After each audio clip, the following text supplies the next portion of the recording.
అత్యంత ఆదరణ పొందుతున్న number 1 premium range beauty products ARM pearl beauty. Rajiv Gandhi ఒక స్ఫూర్తి.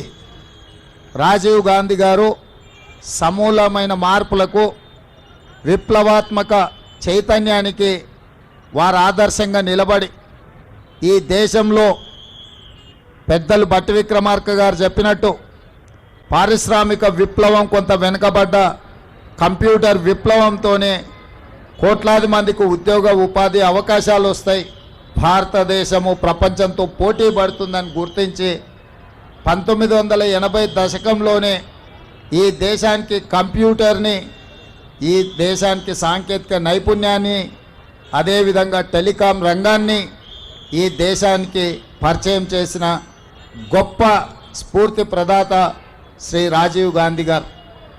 వారు ఓన్లీ టెక్నాలజీనే కాకుండా సామాజిక చైతన్యం ఉన్న స్థానిక సంస్థలలో పల్లెలే పట్టుగొమ్మలని మహాత్మా గాంధీ గారు ఏదైతే చెప్పినరో ఆ స్ఫూర్తితోని స్థానిక సంస్థలకు ప్రత్యక్షంగా కేంద్ర ప్రభుత్వం నుంచి నిధులు వచ్చే విధంగా రాజ్యాంగ సవరణ ద్వారా 73, 74 రాజ్యాంగ సవరణ ద్వారా గ్రామ పంచాయతీలకే అధికారాలను కట్టబెట్టి గ్రామాల మీద అభివృద్ధి జరిగినప్పుడే ఈ దేశం అభివృద్ధి జరుగుతుందని రాజ్యాంగ సవరణలు తీసుకురావడం ద్వారా పంచాయతీరాజ్ వ్యవస్థల్ని మరింత బలోపేతం చేసింది శ్రీ రాజీవ్ గాంధీ గారు.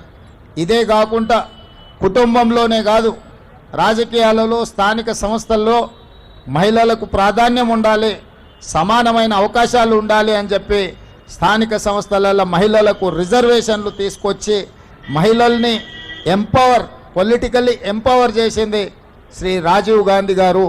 ఈరోజు గద్వాల విజయలక్ష్మి గారు మేయర్ అయినా, శ్రీలత గారు డిప్యూటీ మేయర్ అయినా, రాజీవ్ గాంధీ గారు రాజ్యాంగంలో తీసుకొచ్చిన మార్పుల వల్ల, మహిళా రిజర్వేషన్ రావడం వల్ల ఈరోజు వాళ్ళు అధికారంలో భాగస్వాములై ఈ దేశ నిర్మాణంలో వాళ్ళు క్రియాశీలక పాత్ర పోషిస్తున్నారు. అదేవిధంగా ఈరోజు ఈ దేశం అభివృద్ధి పదం వైపు నడుస్తున్నది అనంటే ఈ దేశం ఇంత బలంగా, ఈ దేశం యొక్క సమగ్రతను కాపాడడానికి రాజీవ్ గాంధీ గారు తన ప్రాణాలను సైతం త్యాగం చేసింది. శ్రీమతి ఇందిరాగాంధీ గారు ఈ దేశ సమగ్రతను కాపాడడానికి వారు అమరులై ఈ దేశం యొక్క సమగ్రతను కాపాడారు. అదేవిధంగా పండిట్ జవహర్లాల్ నెహ్రూ గారు ఈ దేశ స్వతంత్రం కోసం 10 సంవత్సరాలు జైల్లో మగ్గి దేశానికి స్వతంత్రం తెచ్చి మొట్టమొదటి ప్రధానమంత్రిగా ఈ దేశంలో education and irrigation is our priority అని చెప్పి విద్యా యూనివర్సిటీలను తీసుకొచ్చిండ్రు, సాగునీటి ప్రాజెక్టులను కట్టి ఈ దేశాన్ని కరువు నుంచి బయటపడేసిండ్రు. అట్లాంటి వారసత్వంలో వచ్చిన రాజీవ్ గాంధీ గారు, వారి సతీమణి శ్రీమతి సోనియా గాంధీ గారు ఉక్కు సంకల్పంతో 60 సంవత్సరాల తెలంగాణ ఆకాంక్షను, తెలంగాణ రాష్ట్రాన్ని ఏర్పాటు చేయడం ద్వారా వారు మన కళను సాకారం చేశారు.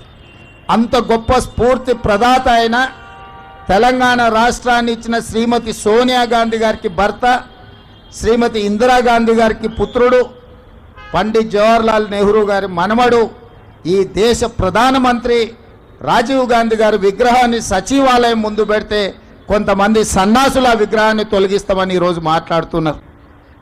అధికారం పోయినా బలుపు మాత్రం తగ్గలేదు.